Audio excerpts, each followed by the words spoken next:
Welcome to the Sorare Lounge, hosted by the Sorare Thursday Club. Santé. I am your host, Ricky, aka the Sorare Mamba, and I'm joined, as always, by my glamorous co-host, play sharper, Everton expert, and duck lover, Johnny, aka Dornado. How are you this evening, sir? Don't have conjunctivitis anymore, but I've got man flu now. So we're just doing a different weekly illness every week on the show, which is great. But yeah, other than that, had a really great time at Everton on the weekends. And yeah, I'm sure you're going to mention how badly I did on Play Sharper this midweek as well. So up the toffees. Well, I didn't want to start with the criticism, but you are the Play Sharper Everton expert.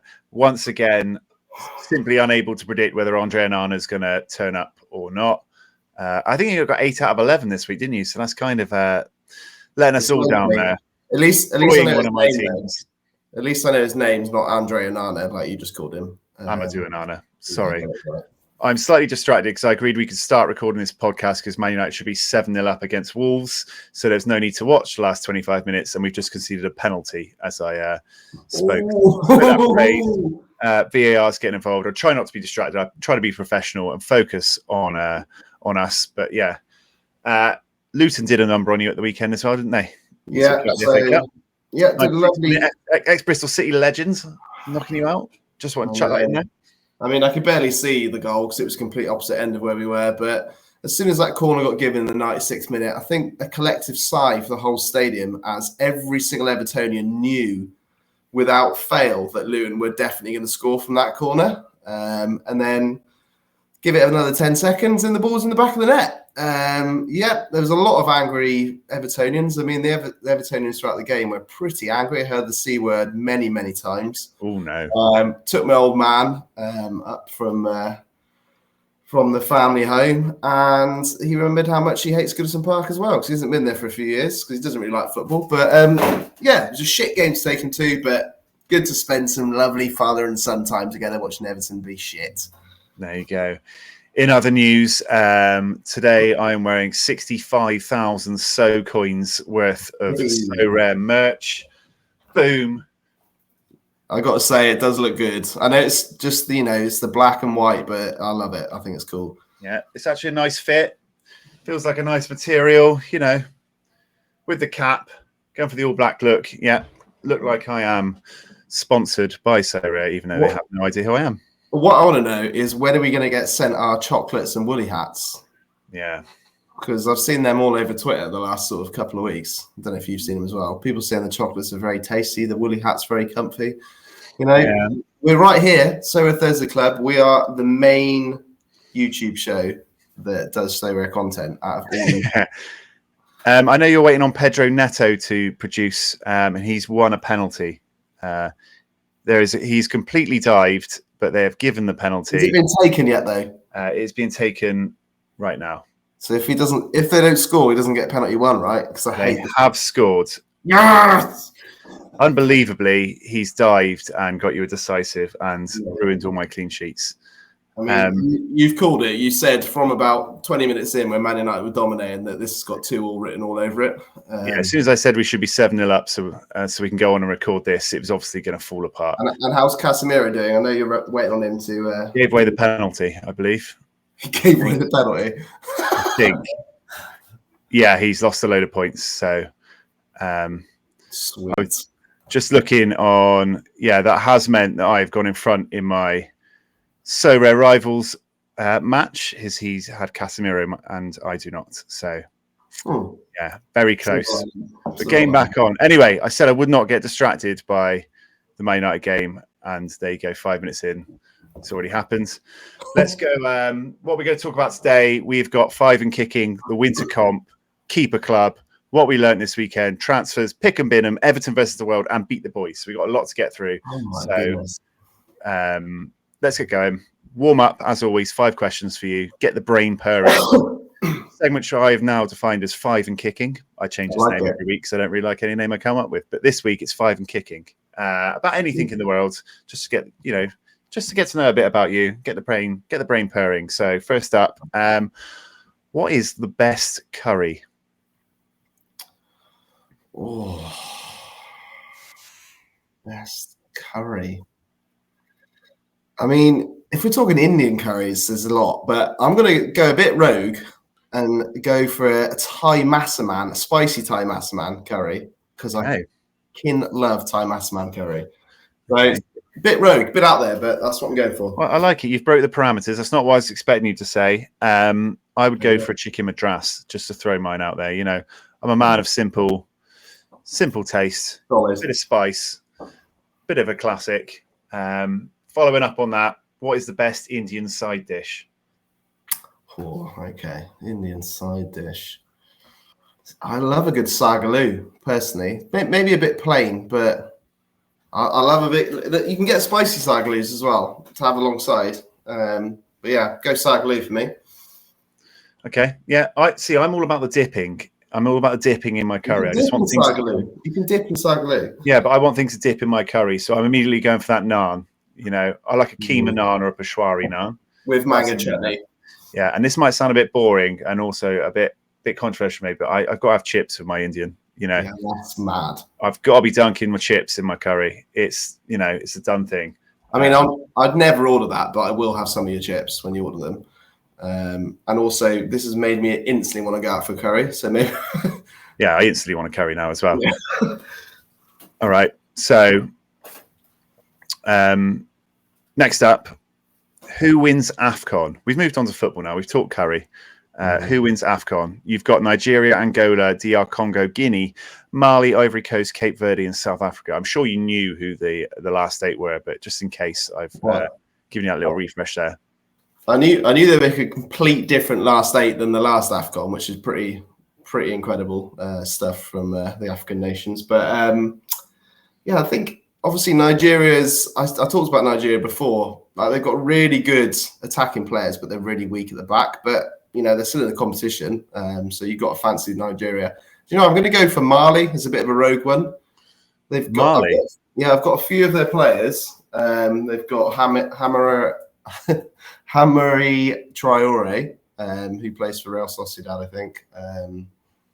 Who else they got? They got Doumbia, who's another good centre mid. They seem to be doing well. So I'll go for Mali as my rogue pick. That's 3-1, is it? Sorry. Yeah, I mean, I can't help it. McSauce, the greatest player to grace Great Britain, is on the score sheet. Just come on, replaced Casemiro. Casemiro, who I needed to put up a good score in my Cap 220 team, got booked after 2 minutes, missed a sitter, had a goal disallowed, and then gave away a penalty and got subbed off. So, you know, a bit of a roller coaster for me. At one point, he was flying. He'd ended up on 31 points for me. So not ideal, but 3-1 though. If we take all so rare things out of it, that's take all so rare things out of it. McSauce has just been hit in the face and balls ended up in the net. So yeah. All right, that's it. I'll stop talking about it now. So you went for Mali. Yeah. All right. I'm going to go. I like the Ivory Coast redemption angle after almost getting knocked out for being absolutely fucking useless. Hosts coming back to win it all. I'm going to go for Ivory Coast. Next up, what's the best flavour of crisps? Oh, I mean, there's so many facets to this question because it completely depends on the type of crisp. Yeah. So I'm going to go, my favourite crisps are Paprika Max. I love Paprika Max. My favourite flavour of crisp, which I guess would be like Walker's Crisp and Port Cocktail. But Paprika Max trumps all. So we'll go Paprika Max. So Paprika, I guess. Okay. Unfortunately, you're incorrect. The correct answer is prawn cocktail, but I will let you off. I mean, you've got the man flu, so I will let you off. But I can't say anything right now, so yeah. Favorite transfer of the transfer window? Well, I mean, maybe we're going to get onto this later, but I don't know. You might not have even seen this, but Kosi Tanai, the old classic Kosi Tanai, who was one of my first ever rare wins. And I was like, who the fuck is this guy? Turned out he was like an under-21 rare goalkeeper that was starting every game, and it was incredible. He then went to Gamba Osaka last season, lost his place to like the old guy there, and then got loaned out to some fucking random-ass Belgian second division team that didn't play a single minute of any games. And now he's joined the newly promoted J1 team for next season. I think still on loan, potentially, from Gamba Osaka. And he's going to start, apparently. I can't remember the name of the team, to be honest with you. Is it Tokyo Verdy? Might be Tokyo Verdy. But I'm going to have another starting goalkeeper next season, so I'm very excited about that. Always a good thing. So Kosi Tanai, I would say Scott Twine to Bristol City. So nice. Rare and real life. There you go. The Love perfect combination. And finally, which 3 teams get relegated from the Premier League this season? Now the transfer window is 1 hour away from being shut. So Sheffield United, I think, are a definite down. Mm-hmm. Burnley and Luton, I think, especially Luton, are showing real signs of, fight. But it's difficult to see past Burnley and Luton, isn't it? I mean, Forest are getting dragged into it a bit, but they're making some signings. Everton are obviously down there, but we'll potentially get some points back on this appeal process, which has been heard this week. And if you just ignore the points thing, we're comfortably like 11th. So we're actually a much better team than the other teams down there, even though we're still a bit shit. But beating around the bush here, aren't I? It's Burnley, Sheffield United, and it's going to be the Luton. So you've just gone 3 promoted teams.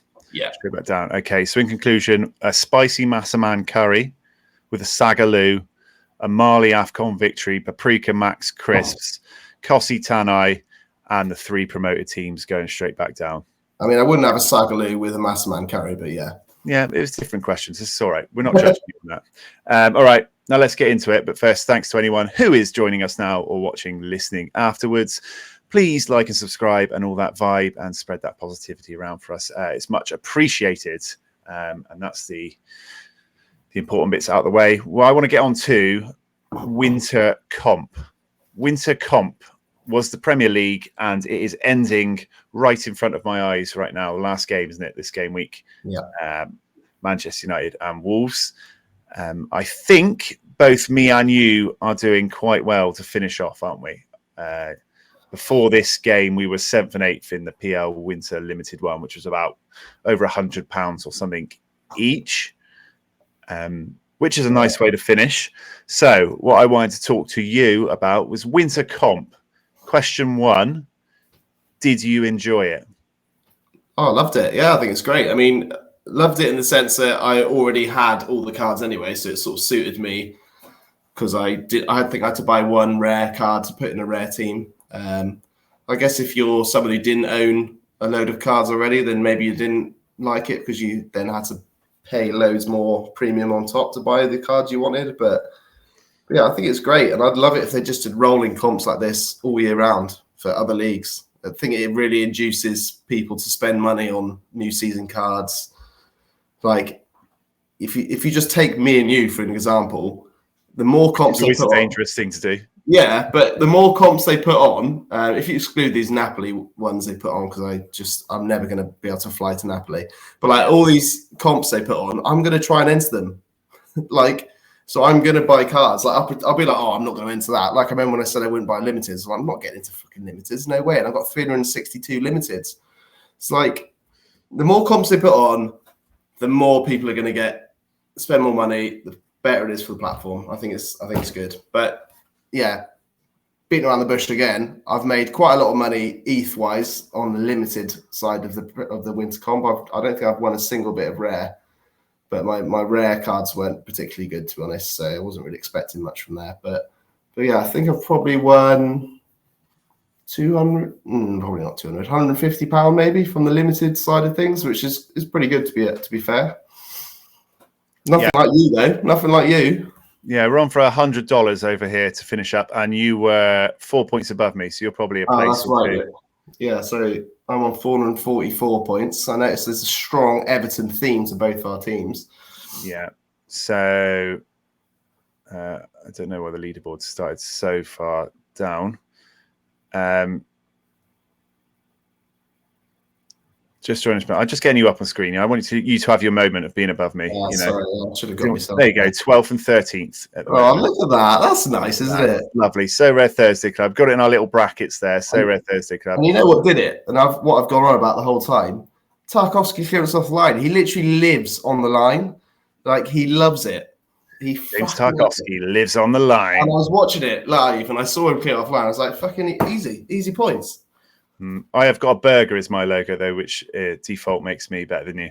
But $100 was a nice way to finish. I really enjoyed it. Like you said about, you touched on the other comps, like the Lyon or the Napoli one. I'm just not interested in those special weeklies because I'm not going to go buy. I might have done in the past, but I won't anymore go and buy cards just for like that. Doesn't interest me. This one, really loved it. So the next question was it a priority for you? Because for me, it was the first thing I entered each week. I started off really strong in it. Like I won quite a lot in the first third or half of the competition. It dried up a little bit. And I was just picking up the small £6 to £8 or whatever near the end. But it's a good finish here. But yeah, I won quite a lot, especially at the start. So yeah, I loved it. And it was definitely the first priority for me each week. What about you? There used to be a way where you could actually see what you won in a particular comp, didn't there? It was like in your gallery on Sorare, but I think they might have got rid of it now. I'll be interested to know how much he's actually won. But yeah, in terms of priority, the rare side of it probably wasn't a priority because I only had like 4 new season cards. So if 3 of those 4 new season rare cards didn't have good fixtures, I wouldn't actually put a team in for that. I used that rare keeper because I always had a rare Pickford from last season. I'd put him somewhere else. But in terms of limited, I put in 3 limited teams every single week. Since it started. Sometimes, obviously completely dependent on Everton. And unfortunately, we did have some tough fixtures in that sort of 10-week period, I think it was. So we had a few down weeks where I didn't win anything. But mostly, yeah, minimum was I was winning the sort of €8 was the minimum. And yeah, I think this week is the best I've done, I think, finishing maybe like 12th, depending on what this Man United game does. But yeah, I think it's certainly been up there in my priorities. I'd always say sort of cap 240 rare is my priority. And then cap 220 rare, now they've done this super cap, has become a good priority for me. But yeah, certainly always limited in the Winter Special. And I hope they announce another one soon for maybe the same league or a different league. I mean, why is not to say they could do like the last 2 months of the season as well or something? I don't know. Yeah, so that was going to be the next question. Do you want another one, and which league, if so? Well, my favourite league other than the Prem is the Serie A. I love Italian football, just reminds me of my youth. But, like we've discussed before, they don't cover enough of the teams. Don't have Roma, don't have Juventus. Do they have Juventus? No, I don't think they have Juventus, do they? I can't remember who else there was they didn't have. But they just don't have the whole league, and it just wouldn't be quite the same, I don't think, if you couldn't buy all the cards you wanted. So, I mean, I'd love them to do another league. I'd love them to do the Premier League. I just want them all. Just do them all the time. I'm in. Just do more. Just do them all. Yeah, I'd like it to roll over. I see why they I'd want the Prem to carry on from a personal point of view, but everyone bought the new season cards for it, so changing league seems like the best move for Sorare to make everyone go out on that rush again. I think everyone might try and get in a bit earlier this time. I'd like it to be the Bundesliga if it's going to be anything. Do you know what I think it will be? Potentially MLS. That'd be so great. I would absolutely love it if it was the MLS. We know they cover the whole league. Obviously, the new season cards, they're going to be coming out soon. I think the actual league season starts at the end of this month, doesn't it? So, I'd imagine the new season cards will get released probably mid-March. So you could see them feasibly doing some sort of 3-month comp to start the MLS season. And I know I'd go mad for it, and I know you certainly would. It's my favourite league, so yeah, I didn't really think that winter comp.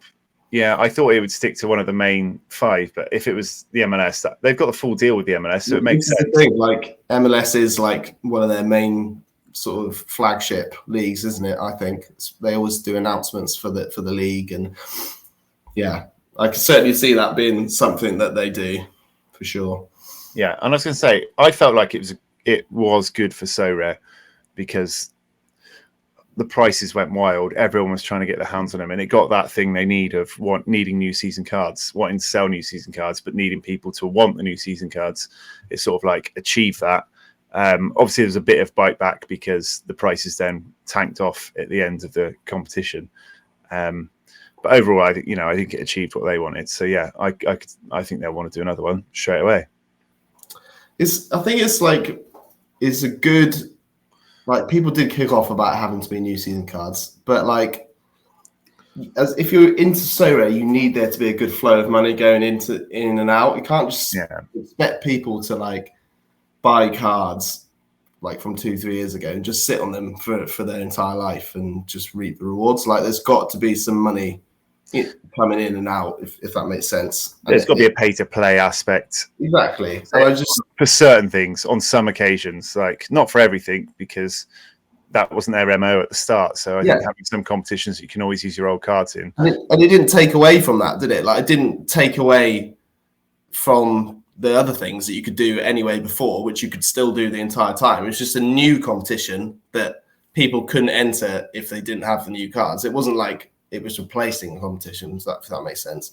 And I think it raises another thing they could do is something I've just thought about now, actually. They should do comps where, you have to have a certain season's card, like they do, like almost with this Napoli thing where you have to have 3 new season cards. But like, do one that's for old season cards, like just to try and get the secondary market going as well, in terms of like people selling their old season cards. Like, it should just do a mixture of different comps with different season cards. Like, I just think it would really keep the market fun. Interesting. So you've got the idea of you need 5 old season cards. Not necessarily 5, just like you could even inverse it and say you have 4 to and have 1 or something. Yeah, 4 cards older than last season or something stupid. Like, once they've got like maybe a few more years into Sorare, where they've got loads and loads of seasons of cards. I don't know. It's just an idea, isn't it? Like, I like it. Thinking outside the box, I like it. An extra little comp that we can do. Like, I keep saying, I really want this like over 32s league, like where there's like instead of under 23, sorry, there's an over 32s as well, and you get all your old boys in it. Yeah, I mean, I always liked Underdog and Specialist. They have Underdog in NBA, which I just made some tweaks to. But yeah, I like the random special weeklies more than the Napoli special and the Dortmund special. I like a random set of things, but I get that they're utilizing their partnerships with the clubs to do stuff and offer those real world prizes, which I guess they could promote, couldn't they, a bit better? And if they did it for Everton, I mean, I'd be fucking lose my shit. Yeah. So, as you would for Man United or whatever, I understand it's not for us, but it's for people, and it makes it great for those people that are massive fans of those teams. So yeah, Man United update is 3-2 now. Kilman scored. Kilman. Oh, Neto assist? No, but Bruno Fernandes got a free kick on the edge of the box. I presume you're playing him somewhere. Let's move on then. So we're going overall success. Do another one. Yeah. If it was the MLS, I'd go fucking wild. I already want to get stacked this year, so that would be incredible. Like MLS all the way. Let's move on to what have we learned this weekend? School of Sorare. What lessons did Ricky and Johnny learn this weekend? So I can start with my one. I got called stupid and an idiot, and tore into a little bit on Twitter. I got an offer for an unlisted starting rare goalkeeper for a penny, which I obviously just blocked the user. I was like, not interested in that. And I put it on Twitter just to fill, stick some posts up, block this one, penny, blah, blah, blah. Then I was told by multiple people on Twitter that apparently this is a thing that people do in negotiations. When you haven't got the money or you want to spread your money, you just offer a penny basically to loads of people for the card you want. And then you're meant to counter back with what you'd find acceptable. I get so many offers every day, and I'd never heard this before. But I got tore into a bit on Twitter, and the person who I blocked saw me and started having a go left, right, and centre. I've never seen that before. You've got to at least offer 10p, surely. I mean, it's an unlisted card.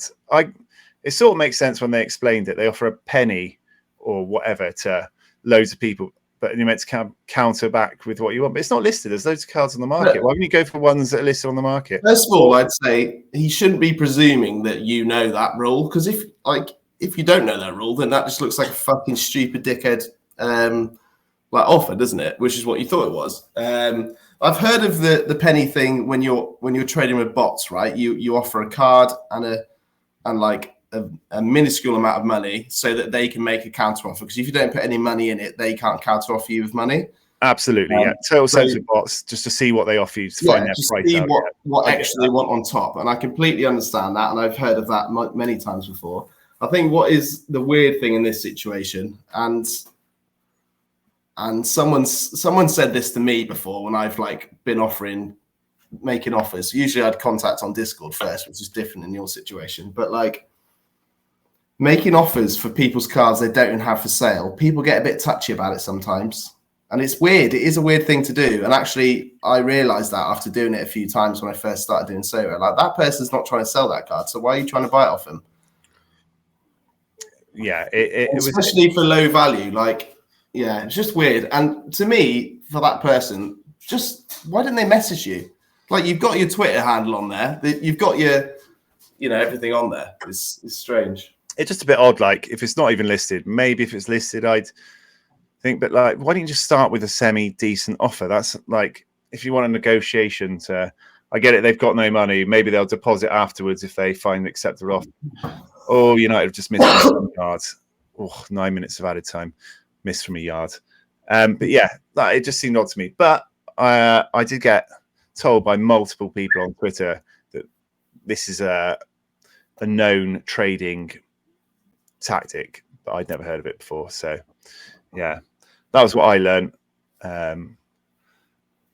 Yeah, I don't know. It's a bit weird, and yeah. I mean, it's not someone you know, right? So it's just what are you to know? And it's not like you had them on for sale. So it's just I would always go into a negotiation with a normal offer. I just a sensible offer to start off with to get negotiations rolling. There you go. I have learned that this is now a thing people do.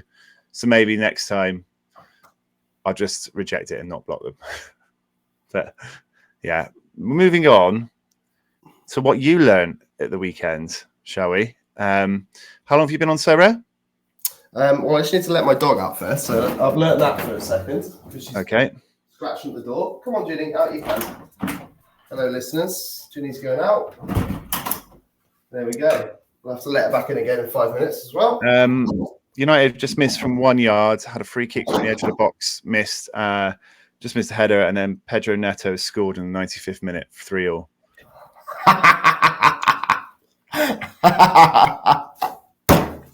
Oh, that's fucking good. Yeah. Unbelievable how Man United haven't won this game by multiple goals. Oh, he's on 84. I'm going to win everything. That's insane. That's not good for my Premier League stacks, though, because I've just dropped down to tier 3. But that's fun. Anyway, sorry. What have I learned? What have I learned? Yeah. So how long have you been on Sorare? Over 3 years. Oh, I know where we're going with this. Okay. Over 3 years. I presume we're going to be mentioning Cap 220. Am I correct? Cap 220 has been out quite a long time now, hasn't it? I would say we've all been aware of the rules. You did say it's a priority competition for you as well.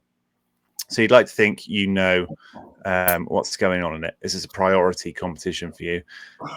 You're obviously doing quite well in the competition. So you were looking through the leaderboard to see who were above you.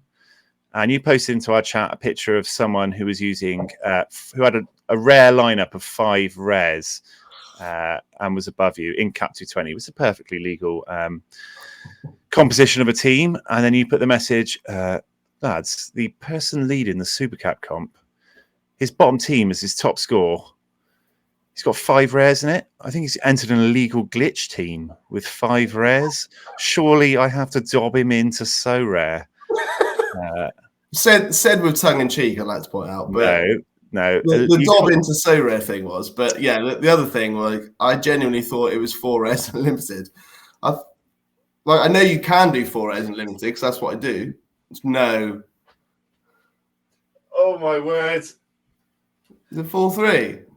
I've honestly half an hour ago said we could start this podcast because the game was over and nothing else is going to happen. It's now 4-3 United in the 97th minute. We've scored a wonder goal. This was the worst decision I've ever made to start this podcast. Oh, Kobe Mino as well. Kobe Mino. All right.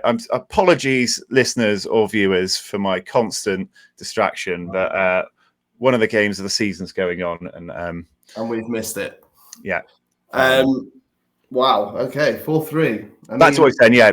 You don't know the rules of your priority competition that you're almost winning. You did not realise that you could enter you didn't have to enter a common into Cap 220. You can enter 5 rares if you want. You didn't know in limited that you didn't have to you didn't have to have one of the scarcity and 4 of the main ones, did you? Didn't know the rules, and you thought it was an illegal glitch team that you thought was going to get overturned. So I thought there has been glitches before. That's why I said it, because there's been game weeks before where they've come out after the thing. They have come out after and said, we've realised there was a glitch with this thing, and it's allowed some people to enter comps where they shouldn't have been able to. So I was like, what the fuck? So that's my first thing, was I didn't think this person did anything wrong. I thought that Sorare had glitched their entrance and it allowed them to enter 5 rares because I'm a fucking idiot and didn't know the rules. So I'm not saying I don't have any responsibility here. So I didn't know that you could enter 5 rares in Cap 220 or 5 limiteds in Cap 220 limited. Like, I just didn't know that. I thought you always had to have one of the scarcity below. So 1 limited and 4 rares, 1 common and 4 limiteds. And that's what I've always done. So you didn't know you didn't know you thought it was mandatory to have a limited in Cap 220 rare and a common in Cap 220 limited, didn't you? And so on. And then it had you questioning everything, didn't it? What about the pro teams? What about it threw me completely. Yeah. The specialists, yeah. I just don't know anymore. Yeah, I'm such an idiot because I pride myself on knowing all these little rules, and I just fucking didn't know that rule. But has it always been like that? Literally since it came in. Yeah, this has been since this iteration of like the competitions. Yeah, you can always enter. You don't have to enter. What makes an advantage because it allows more people in, right? Yeah. So, but luckily it doesn't change. It doesn't change how I could have scored, though, does it? Because the cards still get the same power. It's not like extra power. They've still got like between 5 and 10% power on top of each card, whether it's rare or limited. So that hasn't actually changed my score, thankfully, because I would have been pissed off if I'd lost out on loads of like percentage on top. But yeah, I'm an idiot. Yeah, it was funny though. Well, I'm doing well in the Super Cup. I'm 7th overall at the moment, which is pretty insane. I think it was just the line of illegal glitch team that was one of my favorites. That's like a 45-year-old non-IT professional, isn't it? Well, you know me quite well and probably know that's the sort of thing I would say, which I did say. So yeah, not my finest moment, but at least I'm doing well in both of them. So yeah. All right. So that was what we learned this week. I'm going to let the dog back in now. So all right. Talk amongst yourselves. Riva. Ginny, come on in. That's it. For anyone listening and wondering what excitement they're missing, Johnny is waving a signed Colne shirt in the air, FC Colne, while trying to get his dog to come inside. Go on, Mag, you can come in as well. Like a BTEC PSU fans. There we go.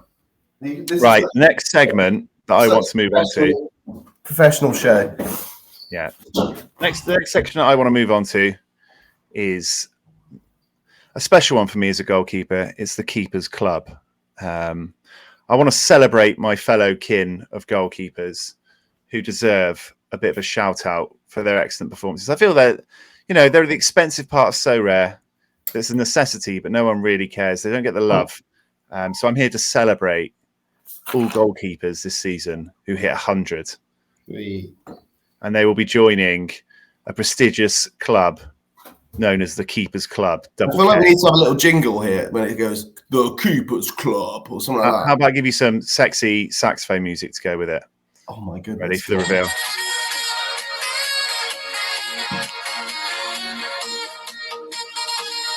cartoon. Oh my goodness. That's good.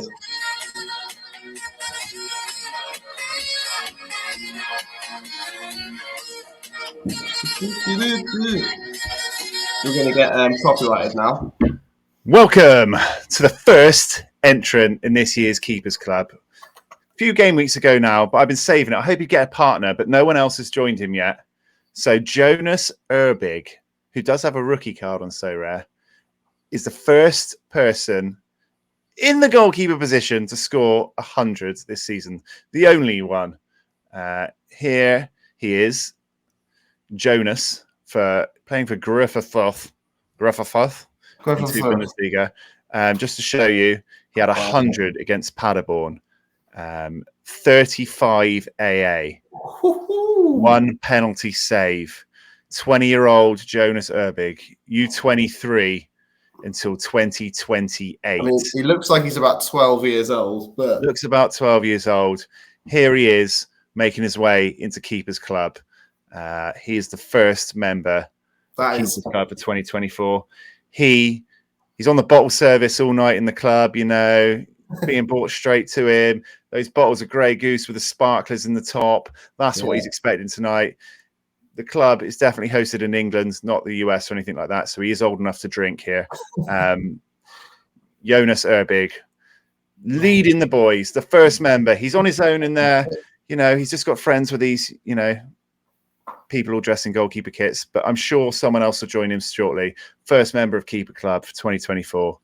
Almost joined by Jordan Pickford. Almost joined. And also, let's get Jonas Erbig on the show. Let's get him on next week. He can come and accept his award. What a day to be alive. And that's a fantastic graphic and tune. And I didn't actually know that was set up. So when I said, let's have a jingle, I didn't realize there was actually a jingle. Yeah. So that is fantastic. Jonas, you know, congratulations, Jonas. There's been a few close calls. I think Unastal got about 98 points something. Pickford went really close. There was someone else who was nearly there. I don't know how many we can expect. So we're one full month in and we've got one. I'm hoping to get at least 15 in the club by the end of the year, 2024. This just proves, though, how bad the scoring metric is for goalkeepers. I really do think they need to improve it because it takes someone to save a penalty, get a clean sheet, and do about fucking 30 saves to add up to someone who passes the ball about 50 times and does a few tackles. It just doesn't make sense. But yeah, congratulations to Big Jonas. Yeah, Pickford with a 96. 96, very close. That would have hurt if I had to put an Everton player on my debut of this graphic. But yeah, there's still time for stat corrections, mate. There we go. Keepers Club first week. I will put it on Twitter tomorrow and tag him in. See if see if he's happy with it. Get in. Next thing I wanted to touch on quickly was we got this big announcement coming up, right? The big announcement. We've entered February, which means any minute now we're going to get the big update announcement with the roadmap that's going to lead us all to that massive pot of gold, and we're going to be really happy. Personally, I fucking hate these hyped up announcements because it's just so hard for them to hit any sort of mark that people expect. Built up too much, isn't it? That people are going to be disappointed.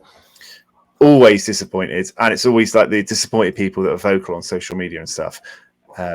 That being said, how do you think it will go? Well, I know how it'll go. Loads of people get pissed off and go all over Twitter. Go, I'm leaving it. I'm leaving Sorare. I've done nothing but shit for me.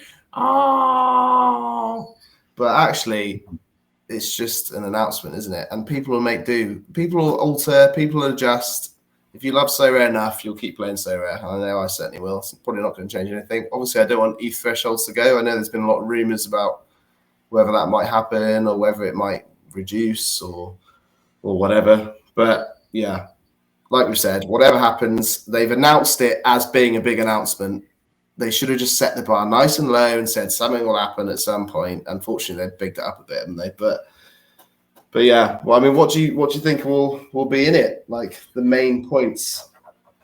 Yeah, I just want a solid roadmap, you know, with like some concrete details of what we can I'm not expecting like them to pull up, huge, massive, game-changing, groundbreaking announcements. I'm not overly unhappy with the product as it is. This threshold thing seems to just like have been created by like the community. Like I don't think they've actually ever said anything about it. So and they wouldn't big up an announcement. They bigged it up quite a lot. That was such a shit announcement, would they? Like, why would they do that? If it had big negatives next in, it would have to have big positives in for balance, I think, because they must know that it's been bigged up so much now. I'm trying to think what else it could be like that was really big. Like, it's meant to be a roadmap, isn't it? So details of what's some MLS stuff will be in it, won't it? Because obviously MLS is in February. I think they'll probably announce some big competition for MLS. I don't know what, but it might be good to have like a timeline of different competitions that we can expect to be coming up. Things that are going to be released. Yeah, the only reason I brought this up was because I presume there's going to be so much negativity around it because there always is on these hyped up announcements. We've seen it from other platforms all the time, doesn't it? It's very hard to like please everyone because obviously there needs to be a bit of give and take for them, isn't it? They're not just going to pile on stuff that's great for us. Like it's not all just going to be, wow, we got loads more free stuff coming. There's going to be give and take. So yeah, and every person on Sorare has a different strategy, a different way they play the game, different areas they aim to play. So it's very, very difficult for them to keep every single person or like theory happy. I don't know. I don't know what we'll see. Nicholas's thing was make stars star again, wasn't it? So that's an interesting. I mean, you could take a lot of views on that. What was it again? Remind me. Like make the star players stars again, as in like, I don't know, increase like most people took it as making them more valuable and impactful again. Interesting. Yeah, it'll be soon. Usually they announce it just before we come on air, don't they? So I was hoping we get something so we could just go through the announcement. This is why I had an announcement section in, but actually they haven't announced anything. It said early February, and it is only the 1st of February, so it's probably being a little wishful thinking, but I'd expect it in the next 2 weeks. Yeah. Speaking of, we'll see what they do. Speaking of February, it's February the 1st, which means the transfer window is half an hour away from closing. So, have January transfers affected your port much? Well, Mason Holgate has gone to Sheffield United, which is pretty major. It's been shut up. Yeah, major breaking news in the last half an hour.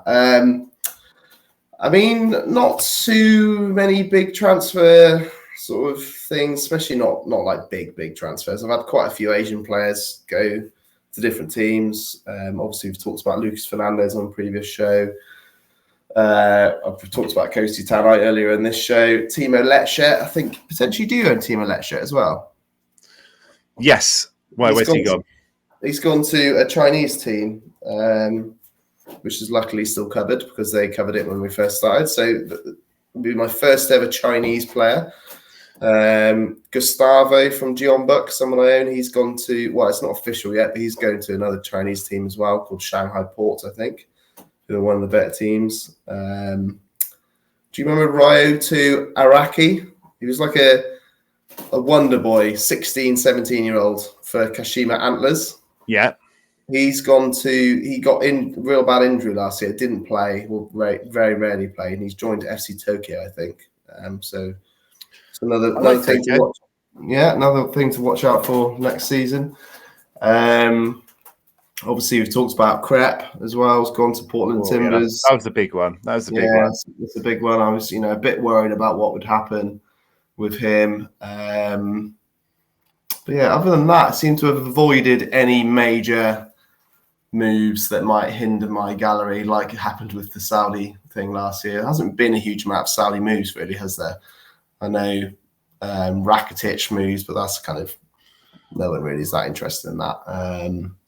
Buanga was getting rumoured to be leaving LA, and he's managed to, I think, stay at LA now. So yeah, nothing too major. I've had a few limiteds move around, but yeah, nothing big. I picked up the Gribic, the Atletico goalie that went to Sheffield United and came off injured in his first game.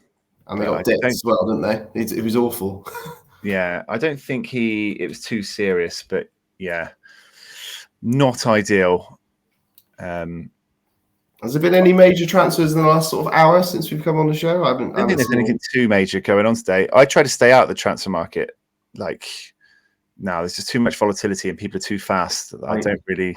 Yeah, they are. And do you remember, I know we don't like to talk about Football Index, but I used to just buy so many players on Football Index because they were getting hyped for transfers and the media coverage, and it's just a bit different in so, isn't it? Because people already are in the know a little bit before.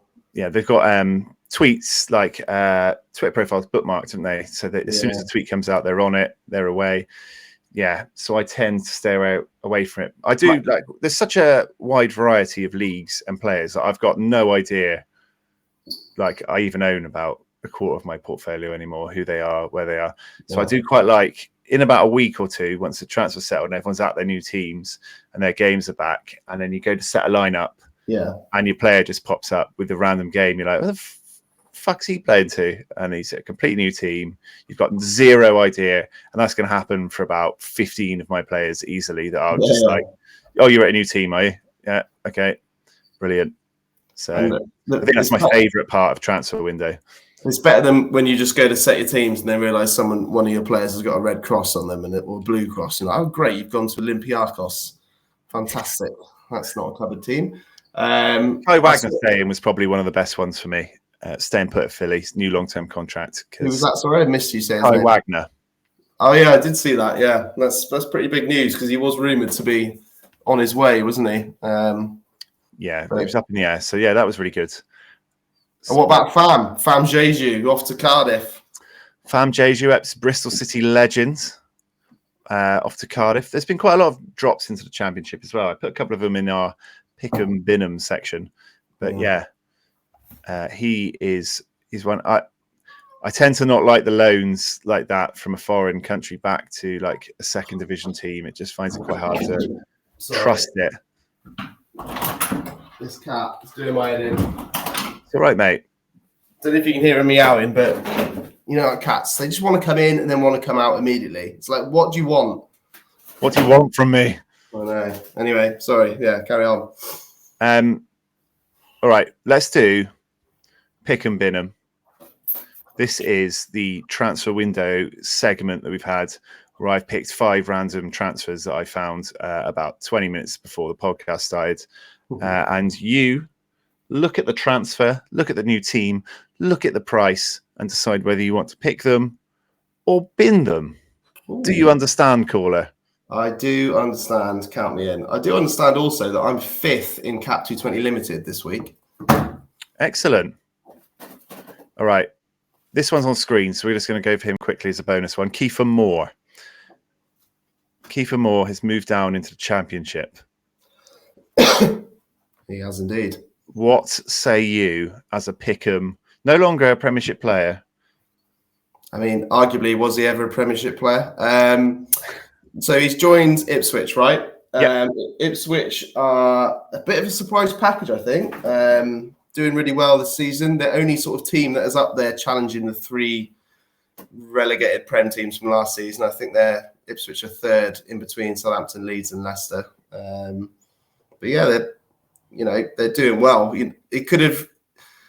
I could have seen this happening where they joined Ipswich and Ipswich were like 18th. I wouldn't even realise they'd gone there. But the fact they're doing really well and they're creating a lot of chances. I think they've got some like the most big chances created in the league or something stupid, or most shots on target.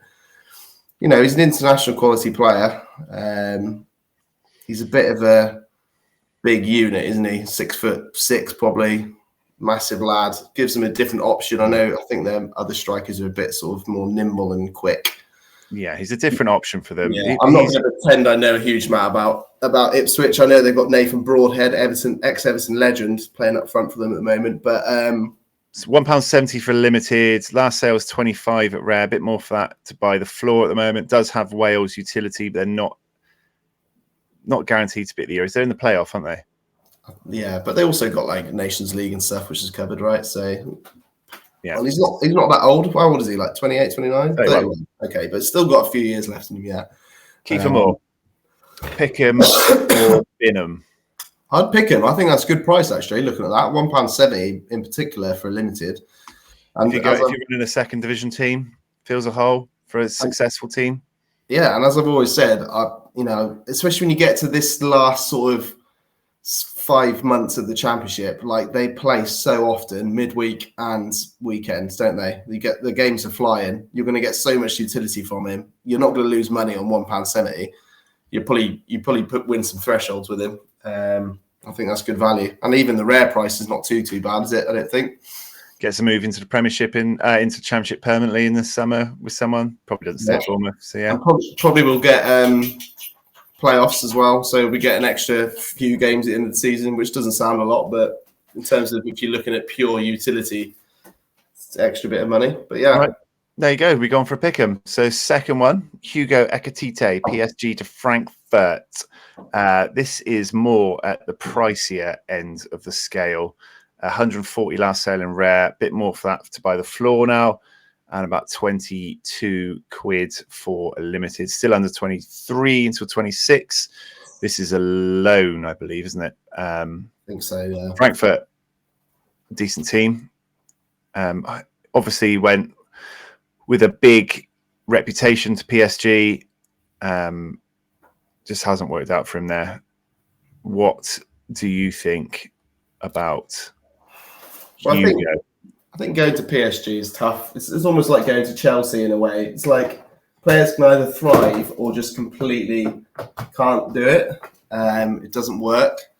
It's a very high pressurized situation, I think, being in Paris Saint-Germain, isn't it? And he's so young. Like, I think he's a really good player. And we've talked about him before on a show ages ago, and I put him as one of my bargains under £100 or something for a rare. I think he's a really good player. Obviously, I don't know if you remember, he very almost joined Newcastle, didn't he? Just as they came into money, they were really pushing for him. And I think he was potentially, did he agree terms or I don't know, but it fell through, didn't it? And he ended up, I think, staying at Reims and then joining Paris Saint-Germain on loan. I can't remember exactly what happened, but I think he's a good player, and I think he'll do well. I did actually look at. I didn't know we were talking about him tonight, but I did look at him earlier when I saw him getting potentially sold to Eintracht Frankfurt, and thought, oh, I wonder if his value's gone down a fair bit, but he was still quite pricey. I mean, they signed Mouani, didn't they? And the guy from Portugal, Ramos. Yeah, so like. Tough game. They've got a lot of people to keep happy. And they've got too many mouths to feed up there in Paris Saint-Germain, or down there in Paris Saint-Germain. But Frankfurt are sixth. They're a good Bundesliga team. You know, Van der Beek, Knoff, and Kolasinac playing as a front three. I'd like to think he'd get into that. I think he will. And you know, if you were talking about picking or bidding though, like. I would pick him if he was cheaper. Like, he's still quite high value. Like, I want to see him dip in value and then prove himself a little bit. I think he's still quite highly priced for how. So that's a Binham? Yeah, it's going to have to be a Binham. I think for how much he's done in the last 6 months, he's got to be cheaper than that. I think I would do the same. I think he's going to do really well, and he could get a good move out the back of it. But I don't need that uncertainty at the price. So I would also. Do you think what you can get for 0.08 now? In terms, you could get like 2 or 3 really good rare players for that. All right, let's go back to the other end of the scale. Another lost boy, Mahmoud Dahoud. £2.78 for a yellow. 20 quid was his last red. A bit more to buy the floor again. He was at Brighton and he's gone to Stuttgart on loan. So he's also off to Germany. He was at Dortmund before, wasn't he? A bit of a solid wonder boy that just hasn't played out for him since he's moved to the Premier League.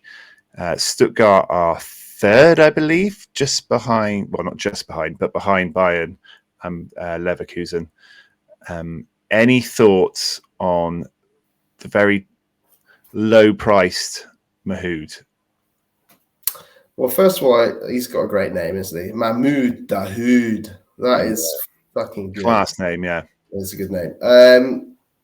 He was always a bit of a sort of a bit part player at Borussia Dortmund, wasn't he? He was kind of like when he played, he'd do quite well, I think. But there's some nice scores there. Yeah, could never really hold down a full position. Yeah. It didn't seem. But I really thought it'd work for him in Brighton, especially as how good Brighton are with players. As soon as they bought him, I was like, well, he must be world class then, because they seem to just, have a knack for getting good things out of players. But yeah, it didn't work out for him. Couldn't keep down a position in Brighton. Clearly fancied going back to maybe he was a bit homesick. I don't know. Germany's I think he's German, right? He was obviously in Germany for many years at Dortmund. But I think he'll do well. And I think that's a decent price, especially that rare price is dirt cheap, isn't it? 0.01. Could easily become one of those type of players that could be like an ETH grinder, like a solid sort of like green score every week, something between 45 and 60. I can't see him being much of a decisive dependent player, but he's going to get the ball down, going to get you some points. I think that's a pick 'em for me. You're going for a pick 'em? Yeah. It's like a roll in the dice, wasn't it? Where will he move in the summer if he does well? I'd go bid him because I don't like the double uncertainty if he needs to do well there and then get a good move. But he is dirt cheap, so it's not much of a risk. Yeah. Moving on. Broha. Armando Broha. I don't believe this is 100% sealed yet, but he was at Fulham doing a medical. Yeah. So as good as, and this is a big one of the day, I suppose, for the Premier League. So I thought I'd throw him in there. £6 for limited, 60 quid for a rare. 50 million quid he went to Chelsea, and now he's being farmed out for 750k on loan. Under 23 till 2026 still. Albanian, has not done a lot for Chelsea since he came back. Has got a fair amount of chances, but it's just not come off for him. What are you saying? It's a difficult one, isn't it? Because, like I was just saying, like Chelsea is such a weird team. It seems to make like world-class players look shite. I'm not saying he's a world-class player, don't get me wrong, but I think he is a good player, and he did really well for Southampton, didn't he? Looked a very good prospect. Got a bad injury. Got another bad injury, I think, when he was at the start of this season or maybe end of last season. I can't remember, but yeah, really bad. One extra thing he does have is you got up on screen there. He's Albania's starter, and Albania are going to Euros, so he's a cheap Euro striker option. It's someone I've looked at when I was buying my Euro striker. I bought Raspadori instead, who looks shite now, so that's a really terrible purchase. But yeah, I mean, I guess the only problem is Albania are probably not going to be particularly good, but I think they top their group. They're a little bit of a dark horse, yeah. Yeah, a bit of a dark horse, and they've got some good footballers. But yeah, he needs to get his career back on track. He is still young, 22. It's crazy to think he's born in 2001. That just makes me feel sick. But yeah, he needs to get his career back on track. Does show a lot of promise. He's got good pace. He's good in the air. He's kind of like a little bit of a Calvert-Lewin. Needs to just sort of like polish his finishing off. Like he's got all the attributes he needs to be a good striker.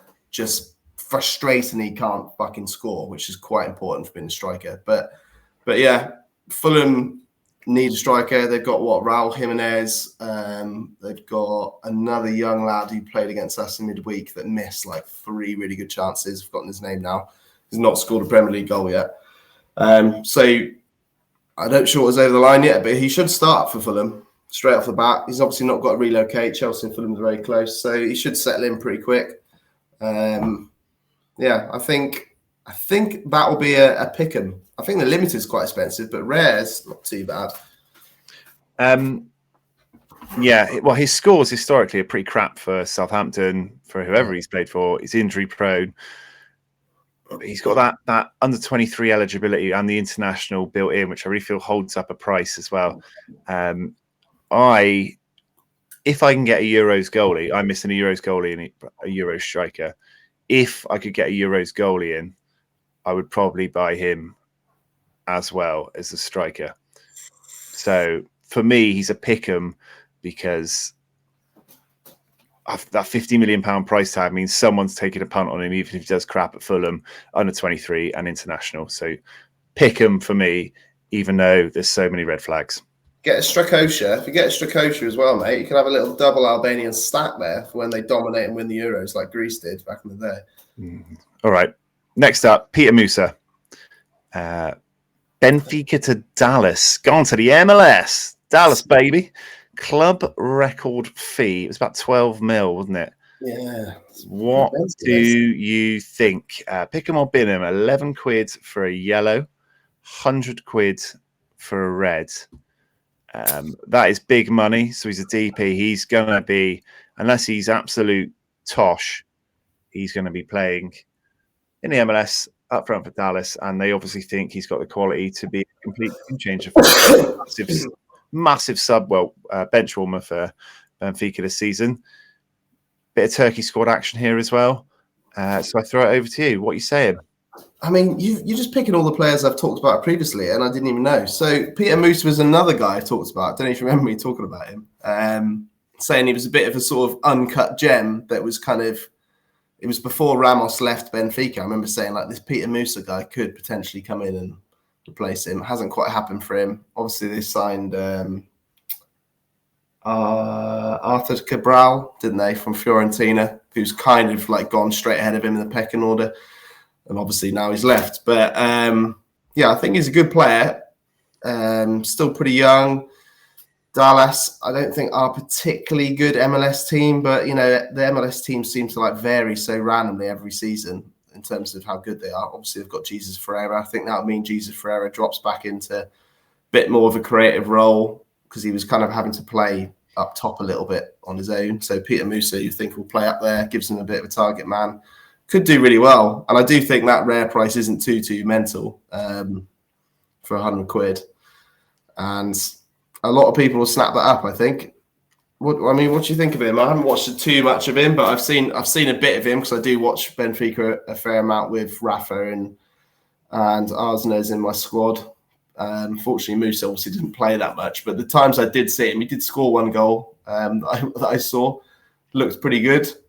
But it's difficult, isn't it? Because like Portugal, like is a much better league than America. So like he could just go to America and be incredible. This is the thing, like it's so difficult to judge when players leave much better leagues to go to like MLS. And no disrespect to the MLS, you know, I love the MLS, but like quality-wise, Benfica would just absolutely smash every MLS team.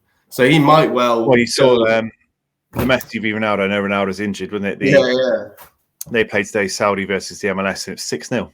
Inter Miami lost. So.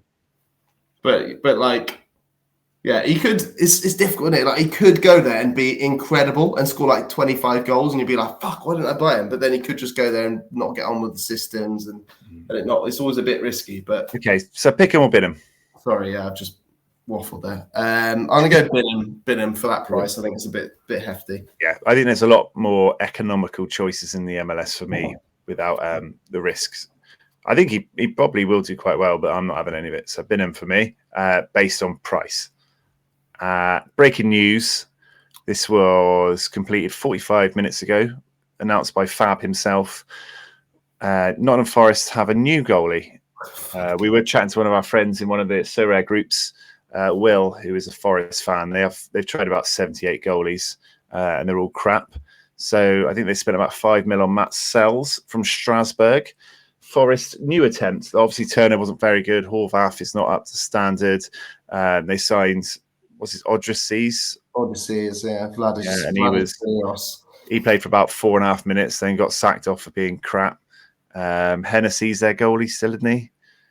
I think he's still technically. He's probably just training to be a goalkeeper's coach now. He's like 41. yeah. So Matt Sells is a new goalkeeper. He costs £8 or £160. What say you? It's just I don't know what the hell is going on with Forest and their goalkeepers. is strange. So the reason they bought a keeper is because they sold Mangala, right? Who's one of their better players. So unless Mangala was like desperately saying, I need to leave this club, why would you sell one of your best outfield players to get a goalkeeper get a position that you already have 2-3 goalkeepers in? Like, I know potentially, Matt Turner's had a lot of area led to goal, and I don't think he's very good. Horvath's gone now. But like, what's wrong with Odyssey? Like, Odysseus could have done probably the same sort of job as what Matt Sells is going to do. I don't know what Matt Sells is like particularly, but yeah, seems weird, especially as they've got FFP stuff coming as well, haven't they, Forest? So it just seems weird that they're. I think they need an improvement at the position, and I think he is an improvement at the position. So who's making the decisions? Like, who made the decision? Like, did the Cooper guy, the previous manager, buy the previous 2 keepers then? Because they're crap. So they need to be replaced. But he's also the backup Belgium goal at the moment without Courtois, isn't he? So he's only Castile's injury away from him started at the Euros as well. Forest stay up. He's a Premier League goalie. They go down. He's a top 2nd division goalie. 1 injury away from starting at the Euros. Is that enough to pay 0.09? Pick him or bin him. I mean, price-wise, I don't mind the price at all. Any starting rare keeper you can get for under 0.1, even though the prices have gone down, still seems good to me. But I just find it a baffling move from Forest, to be honest with you. But yeah, I'd probably keep him for that. Probably pick him. All right, pick him. I'd probably go pick him as well, probably because I've tried to buy him before, so I feel like I've got some holy affinity with him. All right, that's the end of the transfer deadline day pick 'em bin 'em special. Let's move on to Everton versus the World. We haven't done this for a little while. Everton versus the World. Unverified scores has it 4-2 to Everton. Gets in. I think this is the competition where someone picks a random team from around the world to take on an Everton stack. Loser gets punished, or forfeit, or a card, or a giveaway. Whatever the flavour of the week is. So Johnny picks a 5-man stack from Everton. I pick a 5-man stack from a team that someone's given me on Twitter or in the chat or whatever. This last time we did it was whenever Everton played last pre-FA Cup. I was given NEC. Oh, that's right, yeah. NEC over in Holland. And I have, with thanks to whoever is the Play Sharper expert for them, I have picked these 5 to take you on this weekend. So Jasper Cillessen in goal. Verdonk is my defender and captain. Double midfield of Dirk Proper and Mies Hoedmakaz and Koki Agawa up front. It's a reasonable fixture for them. Obviously, I don't have a lot of power over picking the fixture, but they are at home. So I have a small amount of confidence that we might do something. They're playing Heracles, who aren't very good, are they? No, they're newly promoted team. But yeah, I've gone for these 5. If I've made any glaring mistakes, please point them out to me. I've gone for these 5 to take on Everton. Holland versus England this week. Top flight versus top flight. So NEC. I have actually owned 3 of these players before as well. I only own 1 anymore. But these are 5 I'm going for. You care to share your Everton lineup with us? Yeah, so, I mean, I've not changed much to what I usually pick. But here we go. So Pickford in goal, obviously. I've got a sneaky feeling he might join the 100 Club, this week. Got a feeling. Tarkovsky, the parole officer of the goal line, he will be clearing the ball off the line and doing last man tackles all day against Spurs. He will be my captain for the weekend. We're running, I think we've got about 2 fit midfielders out of 6 midfielders right now. So I haven't got many options in midfield, but James Garner will be my man anyway. Dwight McNeil, he's due a big score. He's looking tired. He's looking injured, but you just can't put Calvert-Lewin over him because Calvert-Lewin has gone 15 games without a goal because he's shite. He is shite. In the biggest U-turn since records began, I now really love Mikalenko. After calling him the worst left-back in the Premier League last season. Well, I'm not sure I did call him that. You called him the worst left-back in the Premier League last season. Look, I get heated. It was probably after a heavy loss. I'm sorry, Vitaly, if you're watching this. I love you really.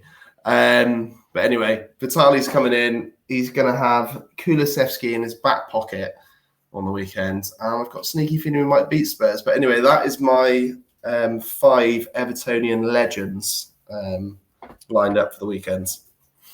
There you go. All right. Looking forward to it. Post up on Twitter. We'll come up with a punishment for this week. But yeah. Moving on then, let's go for the Premier League preview, shall we? Actually got some Premier League games this weekend. Looking forward to it. After the break of FA Cup. The weird half game weeks for 2 straight weekends and then FA Cup. It was a bit of a weird. Yeah, it's kind of odd giving everyone a break, aren't they? And yeah. Right, let's look at Saturday. First up is your boys, Everton v Tottenham. So your heart could be broken very early on in the game week. Everton v Spurs. What are you saying? Who are we looking out for? What do you think the score is going to be? Obviously, back to haunt the club. Yeah, return of Richarlison. I'd love to think that, he still has a pining for Everton in his heart. He loves Everton. FYI, he doesn't. He's all about the money. And we love him, but he is now becoming a little bit of a key man for Spurs, isn't he? He's got 4 in 4, I think, for Spurs. Scored in midweek as well, and their 3-2 win. Had a bit of a set 2 with Neil Maupay, another ex-Everton guy. Bit of fun. But, Tottenham are missing Heung-min Son, who's obviously a key man for them. Obviously, know Harry Kane before. I think Harry Kane's most amount of goals he's scored against any club apart from Arsenal were Everton. He just fucking loves scoring against Everton. So, if there's ever a time to play them, it's when they've not got Son or Kane. Obviously, James Maddison's back now, which is going to be difficult. He's a very good player. But, yeah, we'll see. I think we might get something, but historically, we're not particularly good at early kickoffs or mid 3 p.m. kickoffs or 5:30 kickoffs or any Sunday kickoffs. But yeah, mainly any time. If they're kicking off, we're not very good at it. But mainly, Ashley Young's not going to play left back, is he? No. Mikolenko will be left back. I think it's actually quite likely that Ben Godfrey retains his place at right back. He did really well. Obviously, they've got Patson and centre mid there, which is a bit weird. And he got benched in the last game, so he was fucking woeful the couple of games before. Anana's also injured, so unlikely he plays. So I don't know who did all those predictions there, but they're rubbish. So go to Play Sharper and look at Play Sharper Everton expert Johnny Dawes' predictions if you want the correct Everton lineup, unlike midweek where he got 8 out of 11. There's a lot of A's around in this game, a lot of double A's. Everyone's going to score really well, apparently. I saw Brennan Johnson scored in midweek for me, so it's a surprise to not see him in the lineup if this is what the Sorare data community thinks. Well, Brennan Johnson came on as a halftime sub, didn't he, and scored in the week. Exactly. And also, I think Maddison had a little red cross by him, actually. I need to check that, whether he's actually injured or not, whether he just came off because he was a bit fatigued. But he definitely came off with a red cross on him on Sorare data. So what are you saying? What are you going to give the score? 1-0 Everton. Okay, I'm going to go for 2-1 Spurs. Okay, let's go for Brighton Palace. We're into the 3 o'clocks on the Saturday now. Brighton, I saw a stat that won like 3 out of the last 16 or something like that. Sneaky on absolutely atrocious form. Got absolutely battered by Luton. Mad. Absolutely mad. I couldn't believe it because I was watching the Everton game illegally at the same time as the Luton game. So I just turn off my phone so I don't see any spoilers. And I couldn't believe it. Got to the end of the game and it's fucking 4-0 to Luton. Couldn't believe it. But Brighton Palace is a sneaky, massive rivalry. They hate each other. They're 1 train stop away, I think, on the train down from London to Brighton. And they've just had a real big rivalry since I think they were in League One together back in the day. But yeah, it's going to be a feisty game, I think. Maybe a good game for Brighton to have straight after getting smashed by Luton, sort of give some fire in their belly. But yeah, because it had been like a high scoring draw, like a 2-2 potentially. Yeah, I'd probably go both teams to score. I don't trust any of the defenses in this. I'd probably want to just maybe pick up the flair play the flair players if I was going for something like a Gross or Eze, Elise, and just back the flair players to come good. It's like Eze and Elise are just such a game change for Palace. Like, even if they've just got one of them, like, they make such a difference to their team. They're so good. And it's going to be bad for Palace because they're going to leave. Yeah. I'm going to go 3-3. Why not? I just watched the 4-3s. How many red cards? I reckon 2 red cards. No red cards, 6 goals. Wow. Okay. All right. Moving on. Burnley, Fulham in the 3 o'clock. This, wouldn't be something that I would make sure I'm at home to catch on the telly. Yeah, it's a bit of a not a great matchup. I mean, Fulham are a much better team than Burnley. Pardon me. But it's one of those fixtures that Burnley would have really been sort of prioritising in terms of putting in maximum effort to get those 3 points, isn't it? And it's a good fixture for them. They'll have the fans behind them, obviously. But yeah, I think Fulham will probably be too strong. I don't know whether Thingamajig will be playing for him. Roger for Fulham, potentially, if he's joined in time. I'm not sure. Yeah, maybe off the bench, after 60 minutes. And Rodrigo Nunez, that was the guy who played against us midweek. He missed 3 absolute sitters. But yeah, I mean, I don't see this being a particularly good game. Maybe like a 1-1 potentially. My thought was low scoring draw as well. Yeah, there we go. Let's go for that. Yeah, I quite like the centre midfielders in both of these teams. Paulinho, Carney, and Burge and Brownhill would interest me. That Burnley defence is chopped and changed a lot, and I'm not too confident in it. In fact, I'm going to go Fulham for a 2-1 win. But, okay. Yeah, it wouldn't be a game that would be playing anyone with a lot of confidence. I do have Bern Leno, so he does get rolled out every week for me. Well, I've got Paulinho now as well, actually. I can start playing him. One of Paulinho, yeah. Very good price. Moving on. 3 o'clock still. We're on to Newcastle versus Luton Town. Luton showing some form, showing some fight, getting himself out of the relegation zone. Absolutely spanking Brighton. Newcastle, for all their woes of having so many injured players and no subs and going to have to sell players and stuff, haven't been too badly at all. So what do you see this doing? Well, I really thought Villa would smash Newcastle in midweek, to be honest with you. Villa have been really good, got a very good team and a very good squad at the moment. Newcastle seem to be like on the ropes a bit, don't they, at the moment, in terms of injuries? And they've lost 4 on the bounce or something before they tanked Villa. I was shocked to see them 3-0 up after, an hour. But, I mean, it's you can't say anything else but a Newcastle win. But Luton have just smashed Brighton, like we said. So their tails are going to be up. But, yeah, I think it's probably going to be quite a high-scoring win for Newcastle. Maybe something like a 3-1. I was going to say 3-1. Yeah. If it was at home, if it's a reverse fixture, I might think completely differently. But I think it's St James's Park. I fancy Ant Gordon, ex-Everton legends, do some damage here. Is Isak injured? Let's see, it's not on there. Yeah, he came off, didn't he, in the last game? Yeah. I think so. I missed that. I think Luton will score. Then it's just that Fabian Schär up front. Oh, what a shocker. Ricky's hid himself.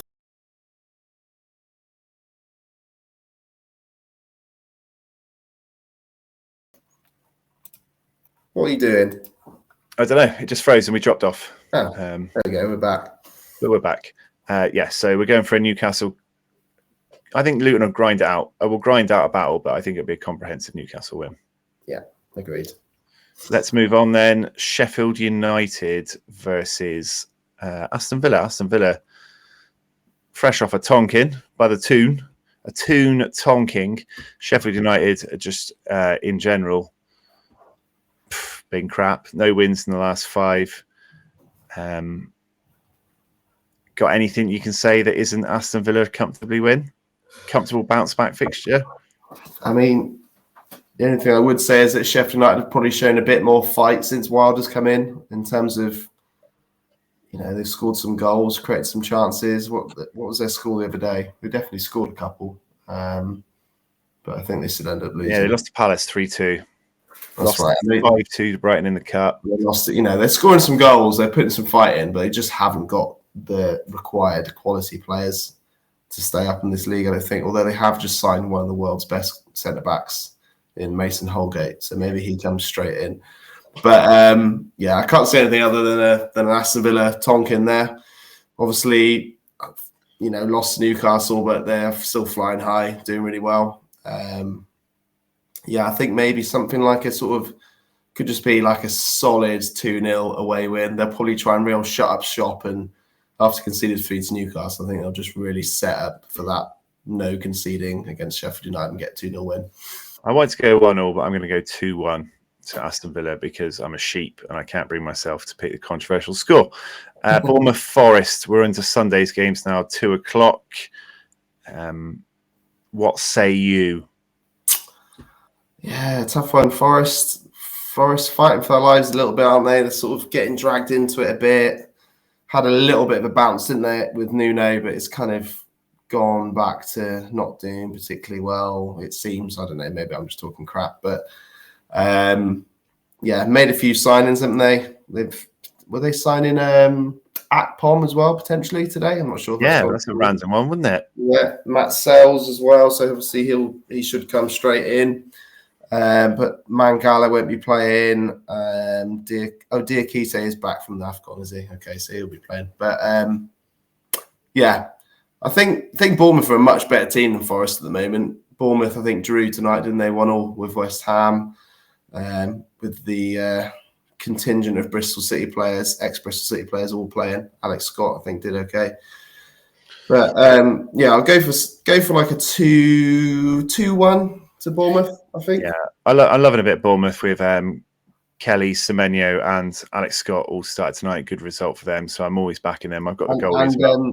Saw that good stat you've probably seen today as well. So after Solanke's goal, only Haaland and Salah have scored more goals than Solanke in the last calendar year. Yeah, I mean, it was handed to him on a plate by Calvin Phillips, but they signed Enes Unal on a loan today as well. He was obviously a really good striker at Getafe, Turkish international. He had a bad injury, didn't he, last year? But yeah, that should be a good signing to back up Solanke or play somewhere with him. But for the Bristol City contingent, I'm going to go for a 2-0 Bournemouth win. We move on to Chelsea Wolves. Wolves off a 4-3 loss to United tonight. Chelsea got their ass handed to them by Liverpool, to be fair. I just don't know what this Chelsea team are. They're different every week. I think Chelsea are good at home. I think there's something like 8 straight home wins under Poch now, I think. Unless I'm mistaken. They're just fucking woeful away. It's like they haven't quite got the minerals to play away from home at the moment. They are quite a young team, aren't they? Don't get me wrong. And they've got a lot of players they're trying to bed in. But I think Wolves are going to be a bit shook after that game tonight. Obviously, we didn't watch it. Well, I didn't watch it, but like having got themselves back into it multiple times and then losing in the last second, they're going to be a bit low on confidence, I'd imagine. I think it'd probably be a Chelsea win. I can see them scoring quite a few goals, because Wolves are very open, aren't they? They concede a lot of goals. I think Chelsea have struggled against teams at home a little bit when they've just sat back, and I'm not sure Wolves will do that. So I'll go for a 3-1 again to Chelsea. I'm going to go for a Desmond, and I really regret not buying Pedro Neto at all points. So I sold him at the end of last season. I just regret not buying him at any point over the last 6 months back. He's good, isn't he? He's really good. So that's what grinds my gears. We move on to the mighty Man United, home to West Ham. West Ham, who are beaten by Bristol City in the Cup. I'm not sure what I make of this predicted lineup on Sorare data. I can't see it being an Ericsson and Amrabat in the middle, to be fair. or Johnny Evans at right back, Dallo in the centre, and Wan-Bissaka at left back. But what do you think to this? West Ham got a draw at home tonight. United got a win. United look good in patches. They look awful in patches. I think you could say something similar about West Ham as well. West Ham, they did sound like they're going to sell a few players. I don't know if Fornell's... I think Ben Rama's gone. Fornell's was rumoured to be gone to Betis. There's someone as well. Cornet's being made to stay. I don't know if they've got the depth for like the European run and everything else. But on this one-off game, who knows what you're going to get from United. What do you think? Yeah, well, you know better than me from watching United, but they do seem a higgledy-piggledy team, don't they, United? And a bit of a Davy Moyes revenge game. Yeah, I can see United win. United's, like I just said with Wolves, United are going to be tails are up now, aren't they? I haven't just won that from looking like they just lost it and then winning in the 98th minute or whatever it was. Like, they're going to be buzzing now. West Ham are a bit of a weird team. It's like they go on a little run of winning a few games and then it's like lose a couple and it's like David Moyes is getting sacked and it's like, oh, they won a couple again. It's like, yeah, they're a bit random. And obviously you just mentioned the Bristol City game. I was at that game against West Ham. West Ham were fucking horrific. So bad. And that was with Zuma, Mavropanos, Fabianski, Souček, Ward-Prowse, Ings, Cornet. Like, oh, hang on, you got two keepers playing there, Alphonse Areola and Lucas Fabianski.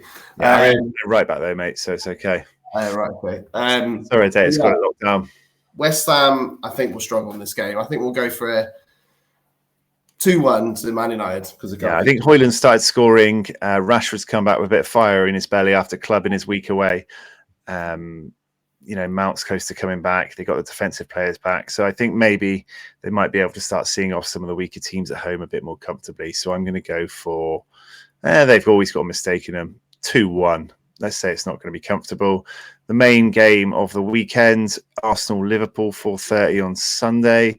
Title contenders along with Man City. Liverpool look like the closest contenders at the moment. Can Arsenal make that gap up? Give me a quick overview of what you think is going to happen here. Well, I don't know if you've heard, but Jurgen Klopp is retiring at the end of the season or leaving Liverpool at the end of the season. Retiring, is he? That's it for him now. I don't know if the media or anyone said it yet that you've seen. Not like they've been fucking going on about it, like bloody. So I'm sure there'll be some, like, they'll wheel him out on a freaking throne for this game. And, I can't wait for Sky Sports to talk about Klopp constantly for an hour before the game. But, I reckon 12-0 to Arsenal I'm going to go for. No, but seriously, I think Arsenal will win. It'll be a mentally open game, I can imagine. But Arsenal just seem to have a bit about them. I think they can get back into the race a little bit if they can win this game. I'll go for a 2-1 to Arsenal. I really don't like talking about Liverpool in nice terms, but they haven't had... It was Trent they haven't had. Salah's been out, haven't they? Robertson's been out, and they've still been doing really well. So they do seem like a really dangerous outfit to me. Robinson's on a 0 L15, isn't he? I think for the weekend. There's in the United game I meant to mention as well. Casemiro, Martinez. There's lots of low options in that team as well. These are my. I really don't like either of these teams. Both lose, like, -1 each. Is there a 9 injuries? I think I'd like, not serious injuries. I don't want to wish serious injuries on anyone, but like medium term injuries where they still get £200 a week, whatever. It's fine. Oh God, I don't. Yeah, 2-2. Yeah, safe 2-2. 2-2. I don't like it. I don't want to watch it. But unfortunately, Liverpool do look to be doing quite well at the moment. I think that leaves us with one more game. Well, there's a Monday night game this week. Is that Man City? I don't think we've talked about Man City yet. Yeah, what I've done is I've gone off the screen, so I'm stalling while I try and find the game. There we go. Brentford, Man City on Monday. There we go. I just said about Liverpool doing well with people out at AFCON and things. Man City have just got De Bruyne back, and they should have Haaland back on Monday. So, is that... yeah. Is Kyle Walker going to be all right? Because he's got many wives to keep happy. He's like Henry VIII, isn't he, at right back at the moment? Yeah, in rotation. It's really tough for him at the moment. Yeah. Hard life. I think Man City are going to win the league. I think they're going to go on a hell of a run from now on. I don't think Brentford will score. Brentford are a decent team at home. Tony back. I'm going to go 3-1 Man City. I have a Man City stack. I just find it really hard to against them at any point, just because I look at the lineup every week and I think it's so solid.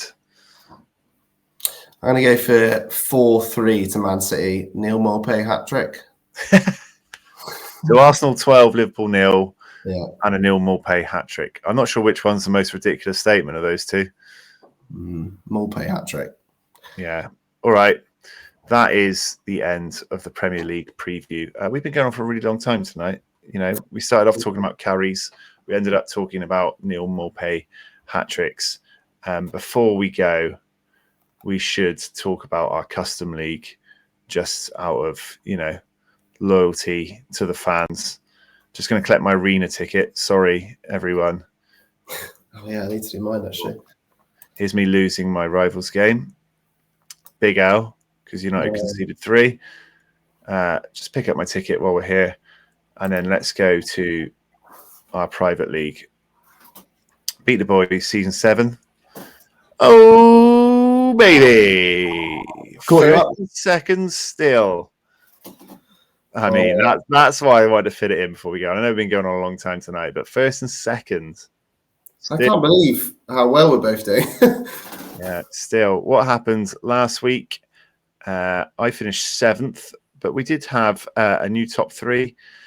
Luke B10 threw out Jeffrey Harmon's Mafuta, Kevin Trapp the Common, Batali, and Santa Maria for a 3-4-8. Sorry. JP Sorare, LBSC, Truffaut, Douay, Kane Common, Petroli, and Maicha for 351. And then Miles top, Simon K3, S. Kelly FC, Okoye, Alderete, Hermans, Greenwood. It wasn't his fault. FC and Lewandowski Common. It was his fault. That was top 383. So yeah, that's where we stand. We're still top. Cantona kicker in into the top 10. Kevindo chasing us down. 4th place. The legend that is Kevindo. Beat the Boys League. There we go. I almost got 400 this week. That's bloody insane. Yeah, got to get above us, guys. Got to get above us. Still time. There's still time to get above us. But we'll end it here because we've been going on a really long time. So I think that's more than enough. Yeah. So we will end it off with as always, thanks for joining us. We really appreciate it. May the Decisors be with you this weekend. Please like and subscribe and all that vibe. But for now, we're out. Viva the Thursday Club. Have a toffees.